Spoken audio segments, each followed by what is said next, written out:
Hello Knights, and welcome back to the What the Austen podcast, and Happy New Year. This is the first episode back after a Christmas break, so welcome to 2026. I am so pleased to be back doing these episodes again, and to kick things off, I am very excited to say I am joined by John Mullan, and we're going to discuss kind of all things related to Jane Austen, a couple of nuancy topics, but as a grounding premise, we're going to be using John's book, which I know a lot of you are very familiar with, so What Matters in Jane Austen. This is the beautiful 250th anniversary copy, and it's got all of my tabs in. I'm sure, John, as a professor, that you're no stranger to very such impressive, tabs. very, very impressive. And this was a reread for me as well, so it was lovely to kind of go back and sit with your topics again. It was really interesting, and I had new thoughts. So yeah, it was a real pleasure. But welcome, John. It's amazing to have you on. Thanks very much. Great to be here. So the question that I start with, that I ask all of my guests, is what got you into Jane Austen originally? Well, I'm ashamed slightly of the truth about that, because I did read Jane Austen at school, and I actually did one Jane Austen novel for A-level, Persuasion, and I had quite a good teacher who got me to read Emma as well. And I think I did sort of understand that it was rather well written. And I think I even saw that it was quite funny as well, because I wasn't a humorless teenager. But I'm afraid, like lots of teenage boys, I probably thought it wasn't about very much.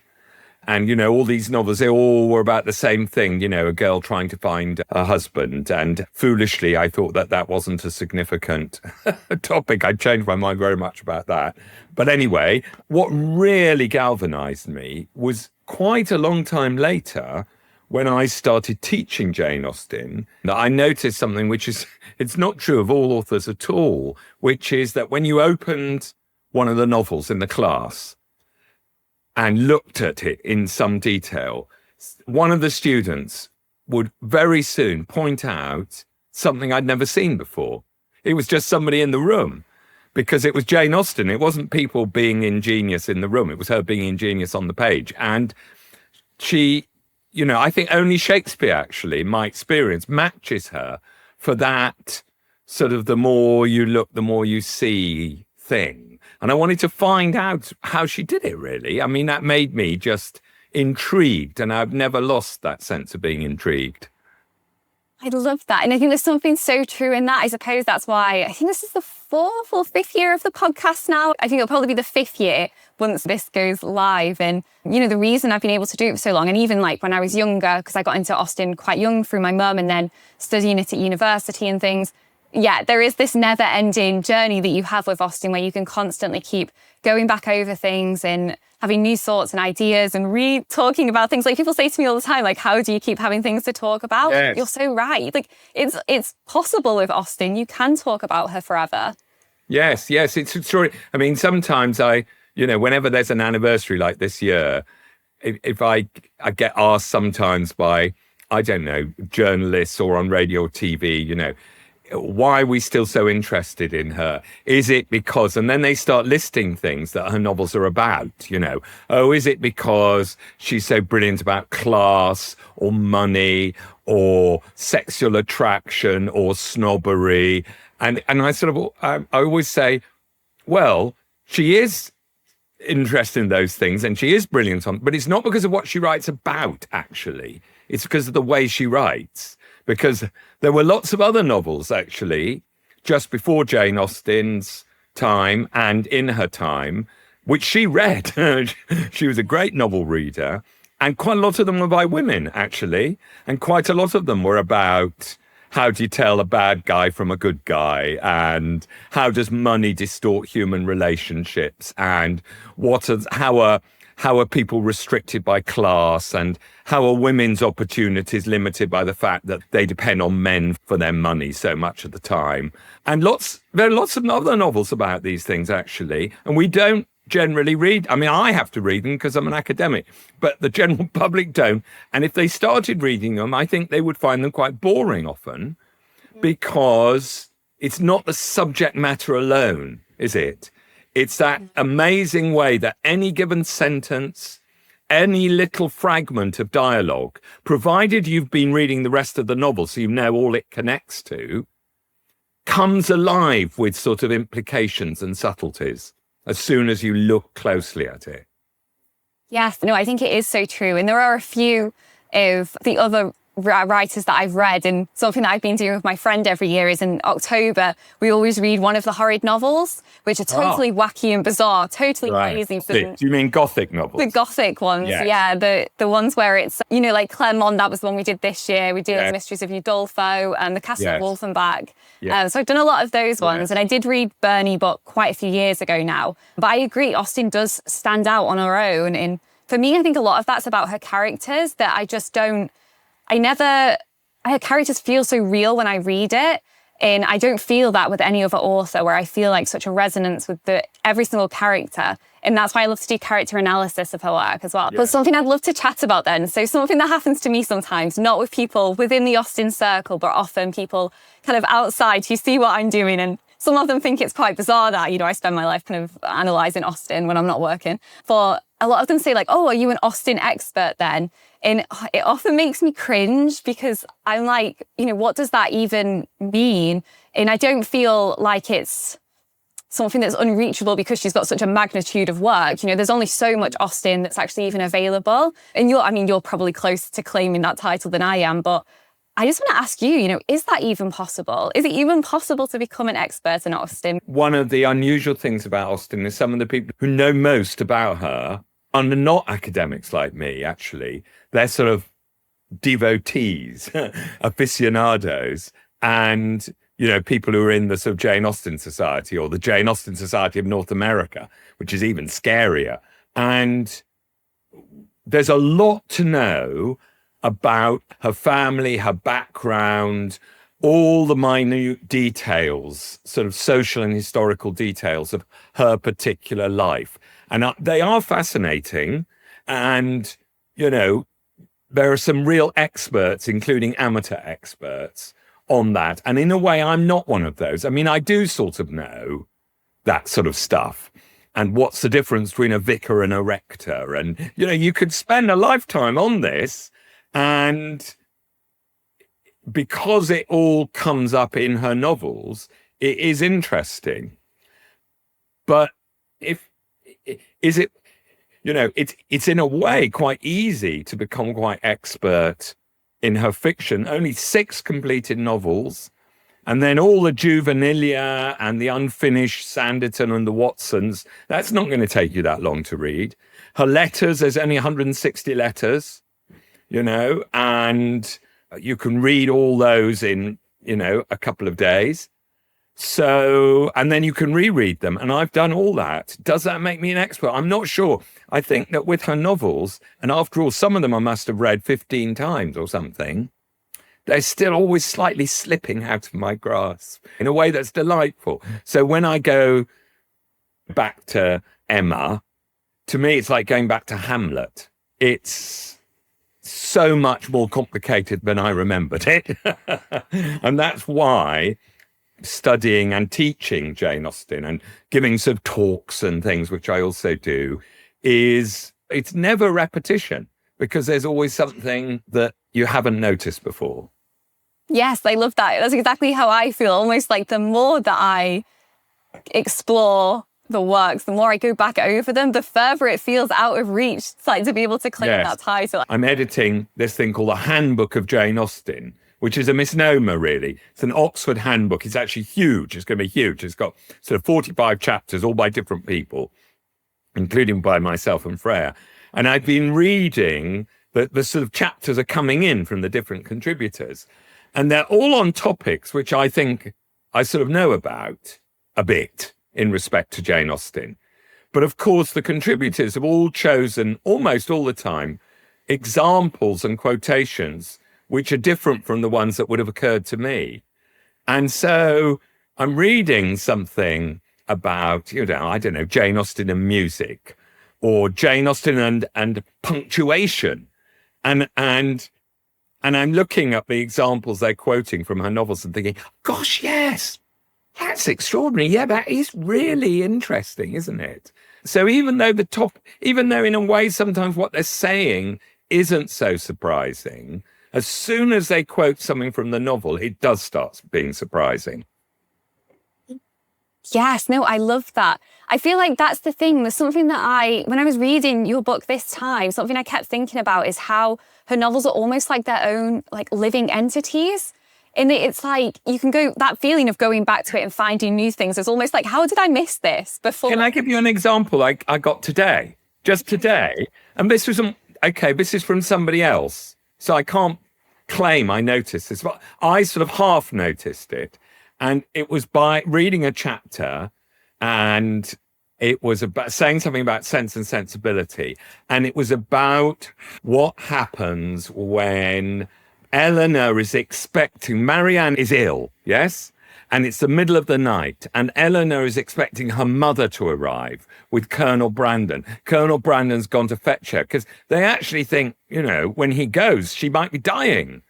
And actually, whilst they've gone, she started improving a lot. So Eleanor's no longer thinking she's going to die, but she's very anxiously waiting up for her mother. And she hears a carriage. And there's an extraordinary passage describing her thoughts and how she's going to, the door opens and it's Willoughby, right? And it's brilliant. And this chapter said, Jane Austen's really interested in characters who the experience of expecting one thing and getting another. Yes. And I thought, gosh, that is so true. And then I suddenly thought, hey, hang on. That happens about 5 times in Sense and Sensibility, that either Eleanor or Marianne are expecting one person to arrive, but they get another. So in Devon, after Willoughby's gone, they see a figure coming towards them, and Marianne goes, it's Willoughby, it's Willoughby, it's Willoughby. And Eleanor goes, it's Edward. And then in London, the doorbell rings. It's Willoughby, it's Willoughby. It's Colonel Brandon. And then right near the end, Eleanor thinks that Edward's married the dreaded Lucy Steele. And she sees a figure approaching and she thinks, it's Colonel Brandon coming to tell me the news of the wedding. And it's Edward. And you realise, and suddenly for the first time, Sense and Sensibility, Isabel, for goodness sake, I've edited it. I've done the Oxford World Classics edition. I thought I knew this, but I realised, in this novel, there's this little pattern. And Jane Austen did it deliberately. She knew what she was doing. And it's taken me all those readings to notice that she does it with both the sisters, dramatising their feelings on assuming one thing and then the surprise of getting another, catching them out in a way. And she does it to Eleanor as much as she does it to Marianne. And suddenly I see the novel, it shifts slightly for me. And that happened to me this morning.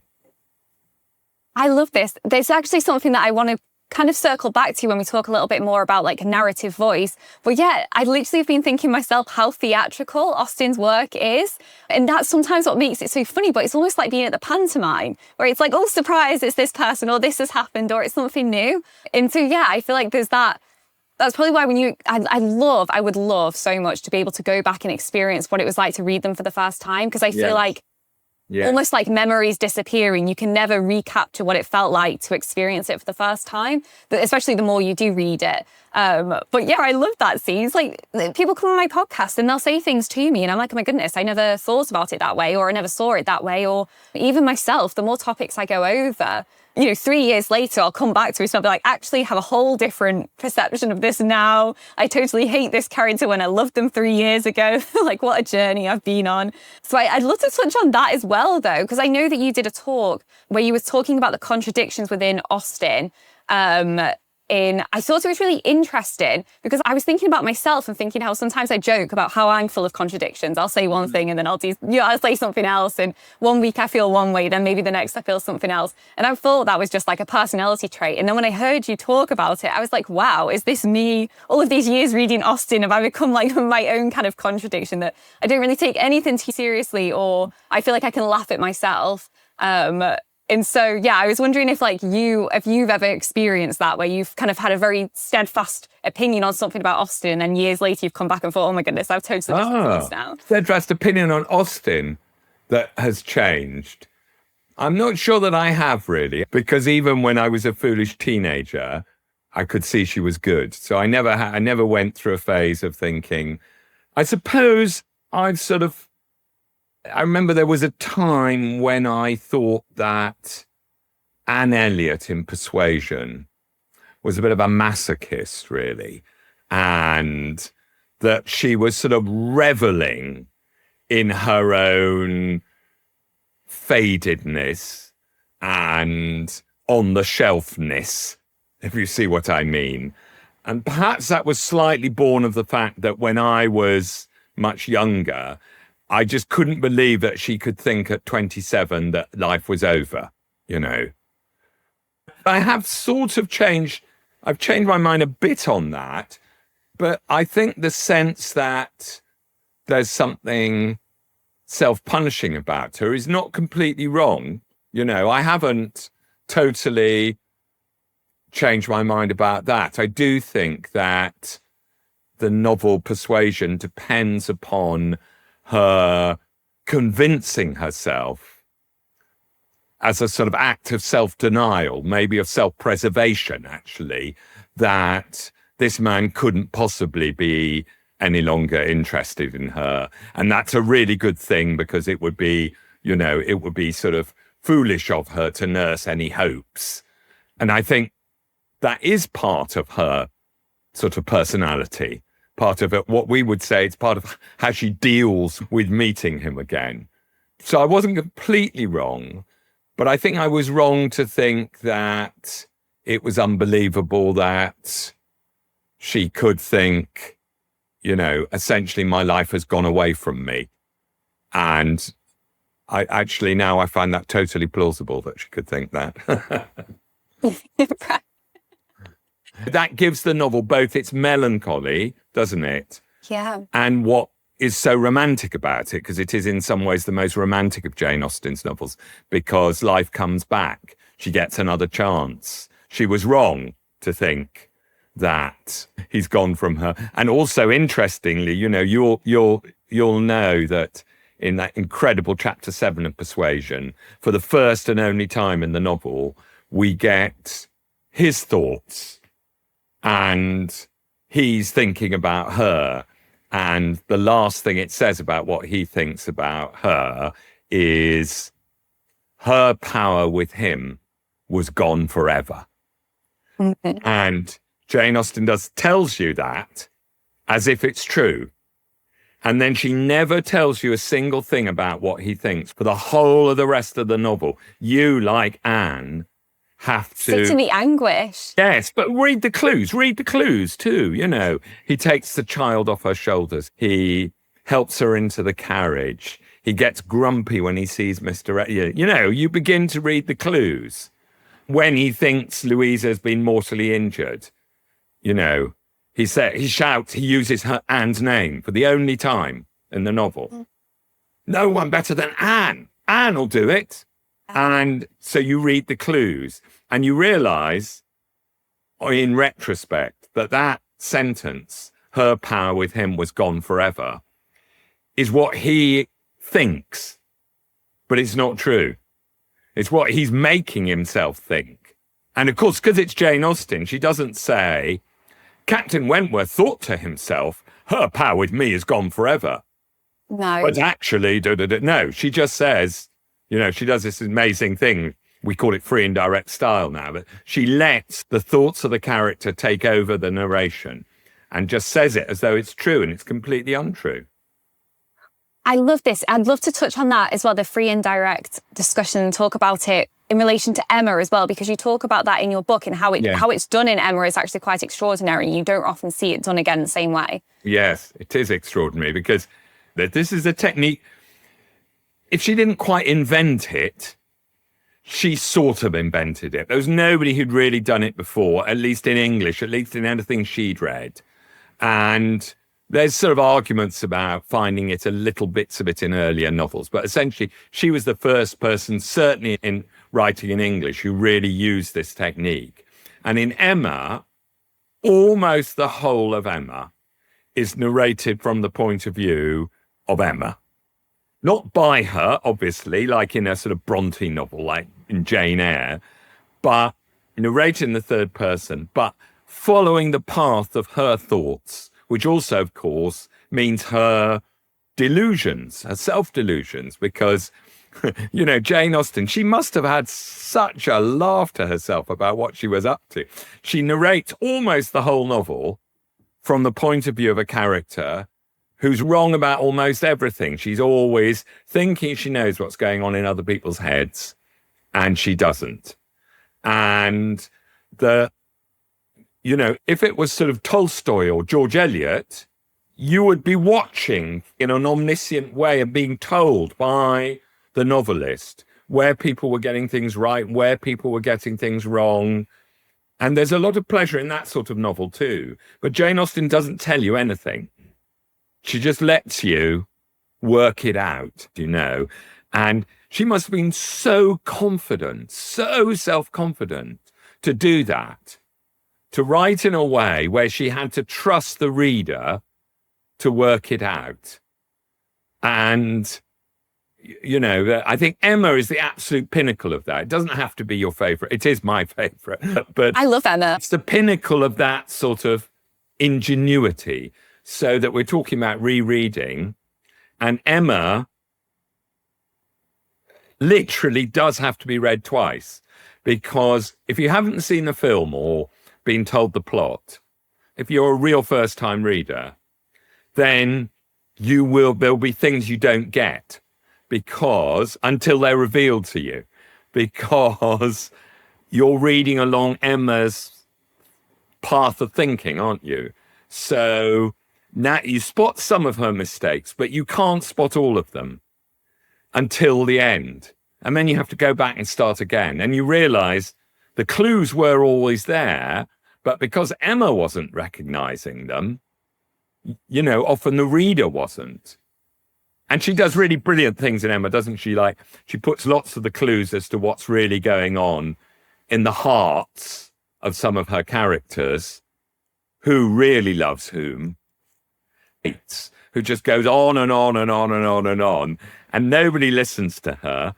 And I think quite often the reader doesn't listen to her. But if you listen to her, you'll find out a lot about what's going on in Highbury.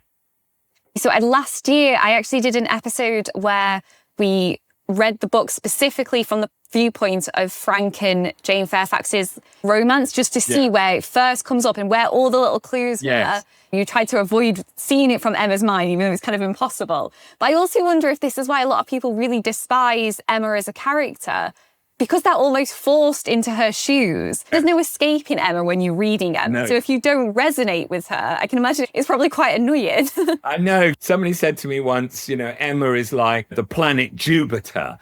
Her sort of mass is so huge, she sucks everything in, or like a black hole or something. She's just got huge gravitational mass, hasn't she? Yes. I mean, I think probably when I read Emma as a teenager, I sort of maybe fell into that trap of thinking she was rather irritating.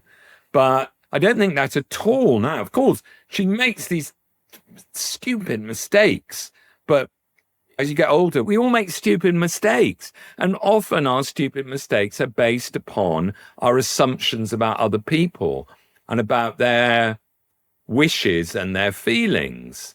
Of course, you would hope you wouldn't be as meddling as Emma would be. But there's another bit of me which thinks Emma Woodhouse, c'est moi, Flaubert said Madame Bovary, c'est moi. I'd say Emma Woodhouse, c'est moi. And Jane Austen does something so clever, doesn't she? I'm still trying to work it out, how that thing, she knew what she was doing. We know that. She knew exactly what she was doing and did enough to actually, I think, make you in the end relieved and delighted that Emma is saved from her own blunders. And she has great moments, because she's not wrong about everything. Try reading it next time you read it, Isabel, just looking at Emma and Mr. Knightley, just them, especially when they're together or when Emma is talking or thinking about Mr. Knightley. And she's always right about him. She's always right about him. Mrs. Weston says, oh, I think Mr. Knightley's interested in Jane Fairfax. Perhaps he got the piano for her. And Emma says decisively, Mr. Knightley does nothing mysteriously. And she's completely right. And then most brilliant of all, I think, and a moment where Emma, one of those moments where you think, Emma, yes, I love her as well, as finding her exasperating, when Harriet breaks to her the news, as it seems, that not only is she interested, Harriet interested in Mr. Knightley, but she thinks that Mr. Knightley returns her affection. And we know by this stage, Harriet can't lie. She's incapable of irony. She's incapable of anything except calling it as she sees it. Yes? And so she's in a way a very reliable narrator. And when she says that, Emma thinks, OMG, doesn't she? Yeah. And then she doesn't distrust her. She doesn't think Harriet's self-deluded, because Harriet, Harriet is reporting what she's seen. And then Harriet says to her, what do you think? What do you think? And Emma could say anything to her, couldn't she? She could say to her, oh, don't be so silly. He's far above you. You'll never get him. Forget it. Not in those words, but, she trusts Emma implicitly. And Emma says, Harriet, Mr. Knightley is the last man in the world who would give a woman the idea that he feels for her something more than he does. And it's true. And Harriet, of course, is pathetically grateful for this and kisses her hand, doesn't she, in gratitude. And I think it's rather magnificent of Emma, isn't it? Because she's talking about Mr. Knightley, she can't tell a lie. She can't be deceitful. She can say things about Mr. Robert Martin that aren't true. She can say things about Mr. Elton that are just idiotic. But when she gets to Mr. Knightley, because she doesn't know she loves him, but she does, she can't not tell the truth. So it's, it's brilliantly, psychologically brilliant, but it's very complicated, isn't it? And Emma has her magnificent moments, I think. And she's worth saving.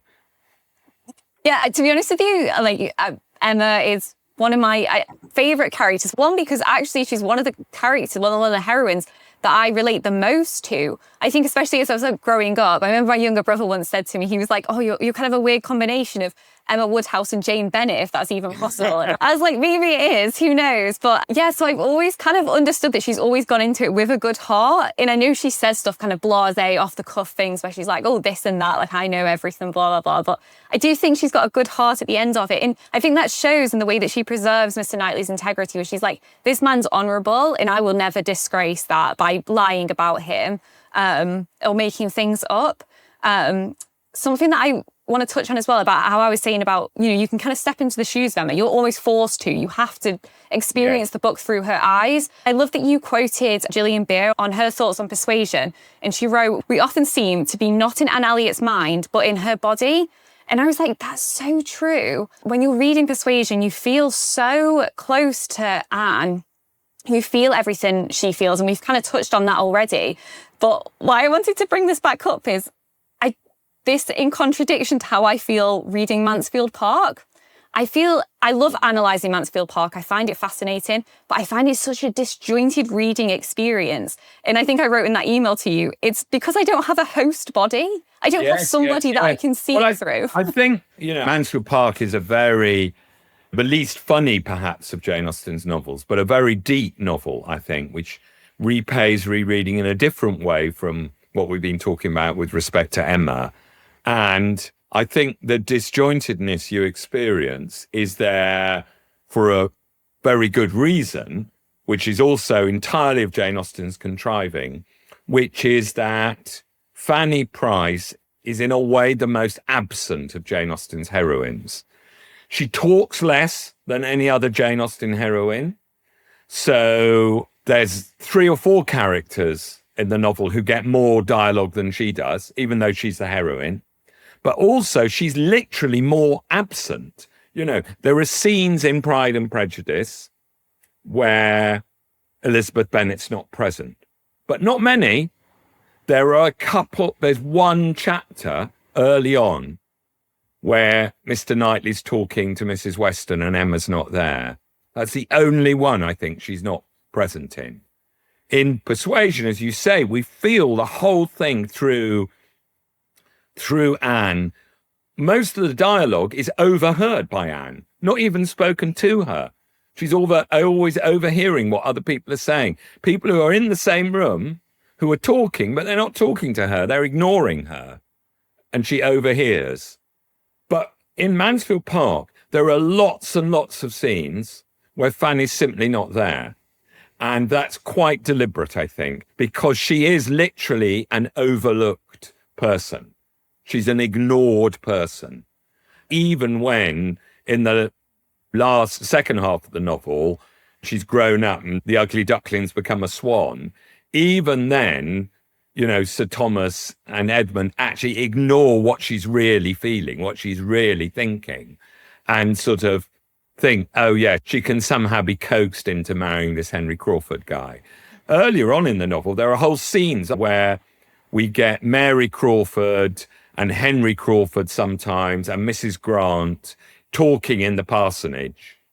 It's pretty chilling stuff, some of their conversations. Pretty cold-hearted stuff.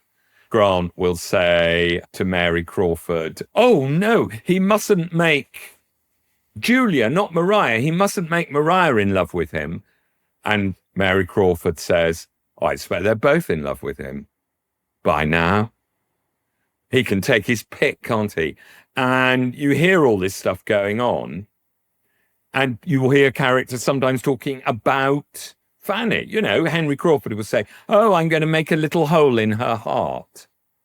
I'm going to make her fall in love with me just to while away the hours here in rainy Northamptonshire. That disjointedness, I think, describes something really essential to the novel, that Fanny is often absent, often forgotten even when she's present, so that sometimes you're reading, say, a dialogue between Edmund and Mary Crawford, and suddenly, after quite a while, Fanny will say something, and you think, oh, yes, she was there. I've forgotten that. There's a really extraordinary one where it's the evening, it's a summer's evening, so it's quite late, but it's still sort of, you know, dusk rather than nighttime. And Edmund and Julia have been and had a really enjoyable dinner party down at the rectory, and they walk back across the park on this beautiful, warm summer's evening, late evening. And they come in, and there in the sort of salon, Lady Bertram asleep on the sofa, Mrs. Norris, and Maria. And Maria's in a really bad mood because she wasn't allowed to go for the dinner because they were expecting Mr. Rushworth to call, but he hasn't. Edmund comes into the room and they're talking, and Edmund says, you know, where's Fanny? And I can't remember whether it's Mrs. Norris or Lady Bertram says, oh, I think she's gone to bed. And Fanny goes, no, I haven't. Here I am. And of course, they have these huge rooms lit only by these little pools of light with candles. So she's in the darkness at one end of the room.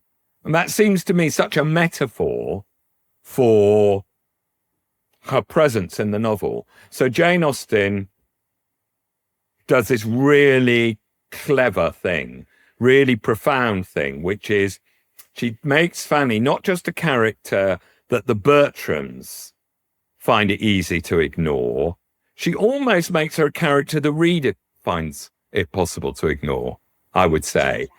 And that's a really quite an unsettling experience, isn't it? And I think that's also one of the reasons why some people, not you, Isabel, of course, but some people foolishly get short-tempered with Fanny Price and say, oh, she's priggish, I don't like her, she's too good, you know. They get irritated because they've been caught out ignoring her too. I do know my listeners will be listening thinking, is he's had some wild assumptions about Fanny. I went on a whole deep dive considering Fanny to be this kind of villainous person, not this angel everybody considers. But one of the lines I love about Fanny is something like, what was Fanny doing and thinking all this time? Yes. It's just, it's like as if, it's so true when you're reading it. It's just like, oh yeah, what is Fanny doing and thinking? Yes. I've totally forgot about her. Yes. And the Bertrams are so caught up in their own follies that they forget and they ignore her. And they come a cropper, don't they? Yeah. Well, I mean, each one like comes a cropper. People. Each one. Yeah. Even Edmund comes a bit of a cropper. Absolutely. I mean, I think that's another reason why I struggle so much with Mansfield Park is I just think there's no happy endings in it. I'm just like, oh, this whole thing's just like a little bit disastrous. Even Fanny's union with Edmund, I'm a bit like, oh, I can't stand Edmund. So I'm like, gosh. I think Edmund has some redeeming virtues. I mean, the problem is he's a victim of Jane Austen's superb plotting, which relies on him not perceiving in any way at all that Fanny loves him, or loves him in a romantic way, not just in a family way. And of course, it's absolutely essential to the story he doesn't see that. And that's a story, that's an interesting story. It's a plot of Love Actually, isn't it? No, 4 Weddings and a Funeral. It's a plot of 4 Weddings and a Funeral. Remember that great it's a Mansfield Park Monkey that the Kristen Scott Thomas character, can't remember her name now, loves the Hugh Grant character, can't remember his name. Can't say I particularly love the film, and then she reveals to him at a certain point, but it's hopeless. And, it's a plot which recurs in rom-coms a bit, that one of the two people doesn't see that the other one loves them. And he's not, and so that's Edmund's fate. But of course, that leads him to be inadvertently quite cruel, actually. Oh, what a lovely dress, Fanny. Has not Miss Crawford one like that? There's so many moments. It's painful, yeah. I don't know why. It was also some kind of weird thing that I have about going back over the book, even though I find it so painful in parts, that I'm like, almost like if I keep rereading it, I'll have a better ending. But isn't it utterly believable? There's that moment where they're talking about the stars. Do you remember that? Edmund and Fanny are talking about the stars, and you work from this conversation, they're actually talking about constellations. And you realise that they're quite into astronomy, and implicitly that there must have been times, maybe when Fanny was younger, when Edmund took her out and told her what the constellations were, and it's a beautiful night, and they're saying, we can see Cassiopeia, and Edmund says, shall we go out into the park? Would you be afraid to go out into the night and to look at the stars properly? Because they're just standing in the window. And she says, no, I wouldn't be afraid at all. And there's the path to this thing, which is going to be, even though she doesn't admit it to herself, sort of romantically exciting for her. And at that moment, there's the melody of a glee that's being played on the piano. And Mary Crawford is there, and Edmund's sisters, and Edmund gets pulled back, and the stars and the night are all forgotten, Yeah. Like when Fanny needing to ride gets forgotten and she's there watching him on that hill being like, yes. Oh, how could he forgot me? And that's such a weird scene though. Every time I read that, that's one of the ones that really bothers me, because when I'm reading that scene, we're almost meant to be, understanding what Fanny's thinking in this time, how upset she is. But equally, I always feel like I'm reading it as somebody observing Fanny, observing the situation. Yes. And that's what we were talking earlier about, the free and direct style. That's what it does to you. It puts you inside and outside at once. So you're seeing her, but you're also feeling with her. A really extraordinary thing, because you don't know how much of what she sees, because it's quite a long way away, is in her imagination. And she sort of sees his hands. And you think, you can't surely see his hands from half a mile away. I mean, she can see that Mary is riding and he's riding alongside her. And that obviously she can see. But some of what she's seeing is surely in her mind's eye, her jealous mind's eye. And actually, I think that is probably the first moment in the novel where you sense her romantic feelings for him, as opposed to her childlike gratitude for because he's kind, he's a very kind person. He's the only person early on who senses how sort of isolated and frightened she feels. Oh, yes. So the moment where she's seeing, as she thinks, Edmund and Mary and their physical closeness as he's teaching her to ride, I think it's the first sort of the germ of romantic feeling, because as often in Austen, I think, it comes with jealousy, doesn't it? So jealousy, so often in Austen novels, is the sort of the thing that sparks or signifies anyway, shows kind of, romantic feeling, sexual feeling of one person for another. And I think that's the moment with the riding lesson. And she hardly recognizes it herself, what she's feeling. And in fact, brilliantly, as I remember it, when you get to the end of the paragraph of her thinking, she thinks to herself, oh, it's so unfair what they're doing because it will tire the horse out. Yeah. And it's a wonderful bit of self-delusion, isn't it? Because that's not why she's upset, but she pretends to herself it's because she's worried about the horse, the old grey mare getting too tired. I think as soon as she starts feeling these feelings of jealousy, the more Mary Crawford's around, actually, I think more of her darker tendencies do come out. Even her, rejection of the kind of friendship with Mary, apart from obviously trying to steal Edmund. I think Mary is a pretty terrible person, really. I think she is in general, but she's quite nice to Fanny. She really does take the time for Fanny. Well, yes, of course, the subtlety of it is that Mary, I say terrible person, I think she's an amoral person, isn't she? She's not, as it were, an immoral person, but she has no moral sense at all. And she's also quite cold-hearted, I think. But she's an intelligent person. And it's a subtlety of the novel that the characters she really values are Edmund, even though she expected she'd like his older brother, who after all is going to inherit everything. He should be the husband she wants. But actually, she sees through him, and she sees that he is a feckless, superficial person.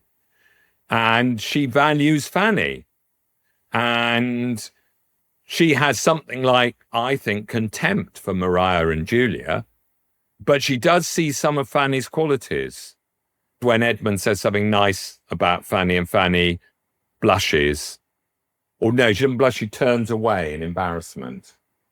And Mary says something like, I fancy Miss Price has been more used to deserve praise than to hear it. Mm. Yes? It's quite a clever thing to say, isn't it? And also quite a tactful thing to say and perceptive. So she absolutely does value Fanny, but praise the Lord, she never gets what Fanny's secret, as Jane Austen calls it, because then she would have been able to manipulate her. If she'd realised that Fanny loved Edmund, she never gets that. So she makes miscalculations, doesn't she? Yes, and I suppose kind of infantilizes her the way that a lot of the other characters do as well, so that she's not a threat. And that's the way that Austen kind of sacrifices a lot of her women characters. Oh, yes, okay. Interesting. Yeah, and how essentially, I started looking into this ages ago. Like when I did my dissertation, I started looking into the way that women are often sacrificed for different reasons, whether or not that's mostly to kind of prop up the heroine's love story is the ideal.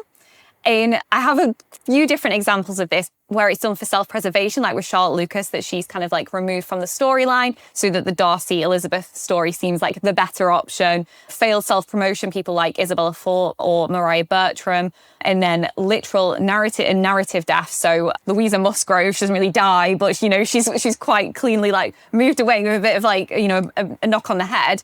And then also the rejection of the woman with money. So that's talking about people like Mary Crawford, Anna Berg, and Miss Morton as well, is a way to kind of make sure that the heroine gets her happy ending. How Austen's so good at just cleaning up those like storylines.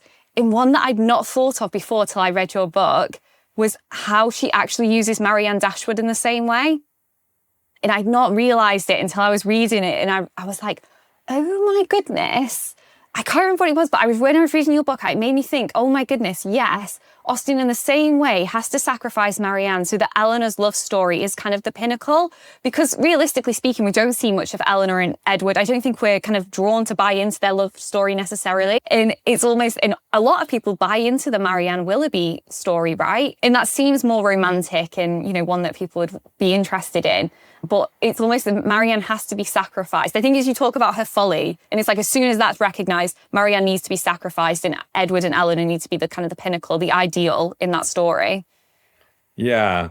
Well, I mean, it's funny you use the word sacrifice. I'm not sure that's quite the right metaphor. I think I'll come back to the Marianne in a second, but I think the other female characters you talk about, it's important that Jane Austen's a very unsentimental writer. And she doesn't have necessarily at all a rosy view of marriage, despite the fact that all her heroines get what I think we're supposed to believe are happy marriages. And I think we do believe that. But she's writing comedy. Comedies end in marriage. We know that. Shakespeare comedies often end in 3 or 4 marriages. So it's not social convention. It's sort of literary convention. And I think the happy endings, in a sense, in Jane Austen's novels work because we have to recognise that they're quite unlikely or lucky, or it could have ended otherwise. In fact, at the end of Mansfield Park, Jane Austen says if Henry Crawford hadn't gone to that party and gone off with Maria and had the adulterous relationship, he would have got Fanny. She would have given in because Edmund would have married Mary, and once she'd lost, Fanny would have relented. Jane Austen doesn't need to say that, but she says it. So it could have ended otherwise. But also there are these other female characters who end otherwise. And Charlotte Lucas is the most famous. She makes her bargain. And it's important. And it's not just melancholy, it's also funny. Because even when Jane Austen, or especially when Jane Austen is showing us things we might shake our head about, she's quite funny, So Charlotte Lucas arranging the house when she's married to Mr. Collins so that she meets her husband as rarely as possible. It's funny, very funny, and encouraging him to spend as much of a day as possible at the far end of the garden with the chickens and sort of digging the vegetable patch. It is funny, I think. Even her pursuit of him, where she's like looking out the window waiting for him to walk down the path and chasing after it. So she's made her choice, and people make their choices. And Mr. Bennet chose to marry Mrs. Bennet. And that was a poor choice, but he made it because when she was young, he fancied her, essentially. There are lots of ill-assorted married couples in Jane Austen, and there are lots of other young women who come to less happy ends. Charlotte Lucas, she's chosen it. It's not a disaster. Or if it is a bit of a disaster to live with Mr. Collins forever. What will happen to Isabella Thorpe? Who knows? But she's a terrible, hypocritical, insincere flirt. And, things don't look that good for her. Louisa Musgrove started off all sort of bubbly and silly and, spouting a bit of nonsense, banged her head and now she's with this melancholy poetry lover. I mean, she'll be fine, Isabel. She'll be all right. But so I don't think Jane Austen's actually sacrificing that. But I think we're meant to see the different paths that people can go down. And the one that goes to a happy ending with somebody you love is a really rare and unusual one. Maria Rushworth makes her choice. Her father even says to her, look, I've met this guy. Oh, look, you can say no now. You don't have to go through with this. I will sort it out. You don't do. He actually says to her, I've forgotten his words, but I think it's an indirect speech, but he's essentially saying to her, you don't have to even do it yourself. I'll do it all. You know, you don't even have to tell Mr. Rushworth you've changed your mind. And she says, no, I'm going to marry him, even though she knows that she despises him. That's her choice. You know, is she sacrificed? I mean, I wouldn't use that word. I would say it's a chillingly believable choice. She marries a man not despite the fact that she despises him, but because she despises him, in order to show Henry Crawford how she's moved on from him. He hasn't ruined her life. Oh, no. Yeah, she's going to marry this rich guy. See how he likes that. Throughout all of the novels, there always seems to be these other women who have these, like, you know, lesser choices. Sort of something kind of happens to them. And it makes me think, you know, had Maria said to her father, oh, you're right, I'd like to marry Henry Crawford, and say in the scenario, Henry Crawford also wanted to marry Maria, and they had that union, I'm not sure that would look like. But also, Henry's not going to do that. Henry's not going to marry Maria, you know, especially as we discover he can get her into bed without marrying her, can't he? But I also think maybe, Isabel, you're seeing it understandably from the point of view of women characters, and that's how Jane Austen usually sees it. But think of it the other way. Think of it from the point of view of some of the male characters. Would you say that Charles Musgrove has been sacrificed? He has proposed to Anne a couple of years after she's turned down Captain Wentworth. And because she still loves Captain Wentworth, even though Lady Russell says that she should accept Charles, he's a, you know, decent match. He's a reasonably affluent. He's got good prospects. She says no to him. So a few months later, Charles proposes to Mary, her extremely ill-natured, complaining, moany, self-pitying, nagging sister. And he's got her forever. I mean, and that, you know, and Anne actually thinks later on in the novel, she actually thinks this thing which she would never say, but she doesn't know we can hear her thoughts, of course, how Charles would be a better person if he had married her, Anne. Because you're shaped by your partners. That's something Jane Austen's really onto, which is, in my experience and observation, very true of life. People are changed for better and for worse by their husbands, wives, partners, or whatever. Anne knows if Charles had married her, she would have brought out all his better qualities, and he wouldn't just spend his whole time shooting, and he would be a better conversationalist and a bit less crotchety.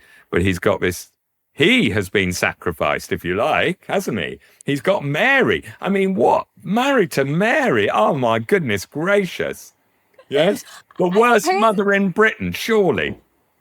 I suppose as well, it's just like that moral barometer that is Austen's novels as well. Like, what are the reasons why you won't necessarily get the ending that you want? I suppose as well, like, the heroes often make a lot of choices, and I think that's overlooked sometimes. We always think about Elizabeth denying Darcy that first time. She made the choice to marry for love over money. She wasn't going to do that. But we miss the fact that also Darcy rejects the marriage to Anne to go with Elizabeth. Again, he rejects money, more money, in pursuit of Elizabeth, but he has the more privilege to do that as well. We see it again with Edward, right? He says no to Miss Morton, initially for Lucy, but probably more for his deeper feelings for Eleanor, didn't want to be tied off.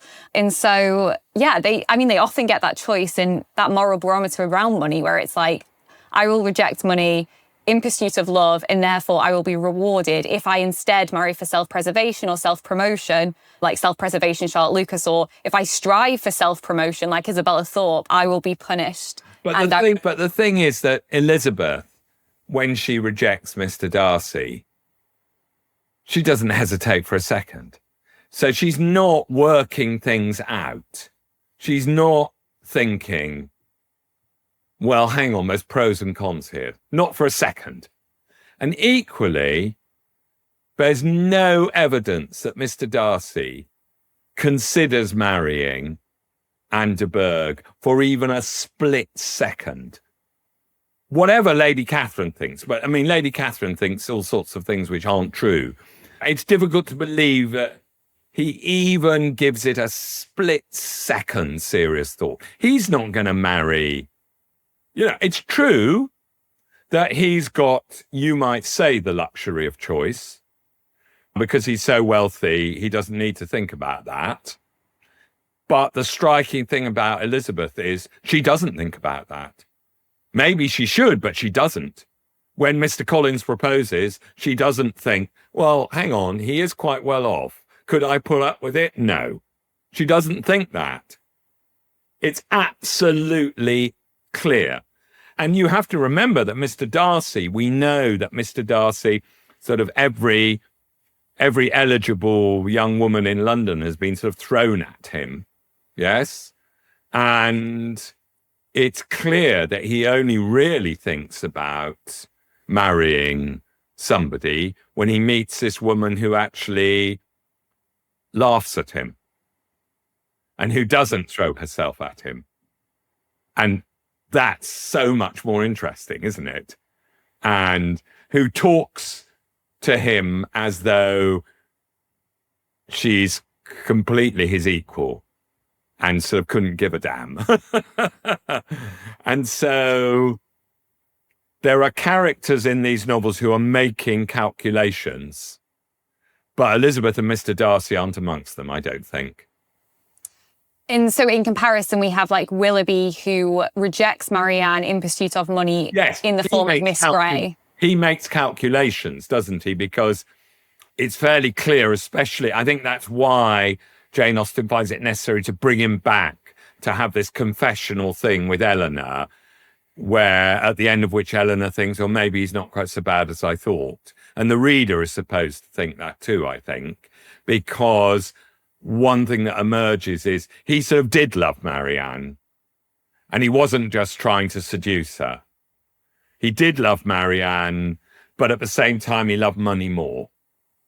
Yeah. Is that the moral barometer then? If you love money more, that is at your detriment. Because there's that line, isn't there, that Elizabeth says it when she's speaking to Mrs. Gardiner, where she's like, what's the difference in matrimonial affairs between the mercenary and the prudent motives or something? It's like, it doesn't matter if you you want more money or you just want to be secure. Does it matter or is it both wrong? Well, Catherine Morland in Northanger Abbey, naive, good-hearted, dizzy teenager that she is, but with a real laser-like perceptiveness about some things, I think. And she says, I think to marry for money is wicked. She says it's wicked. And that's a sort of naive teenage thing to say, but it's also a true thing to say. And she lives in a world where, of course, people are marrying for money. I think people do still sometimes marry for money, or that's one of their motives sometimes. Don't think it's unknown in the world we live in, or even in the country we live in, for people to be influenced by that. But she says it's wicked.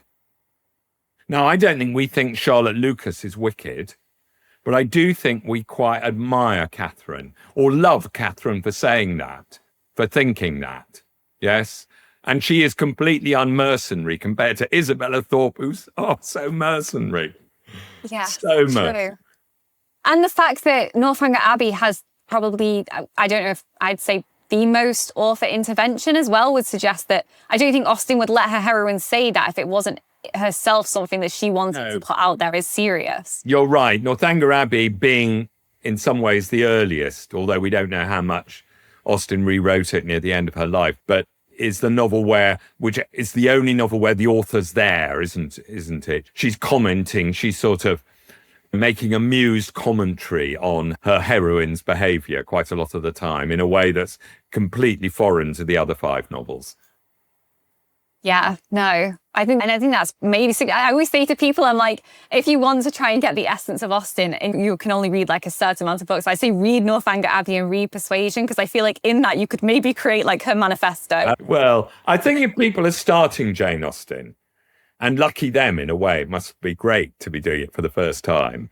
I do think people starting Jane Austen should really probably start with Pride and Prejudice, because I think it has got such sparkle and vim and is so funny from the get-go, as they say, from that very first chapter with Mr. and Mrs. Bennet talking to each other, that I just think it's irresistible, really.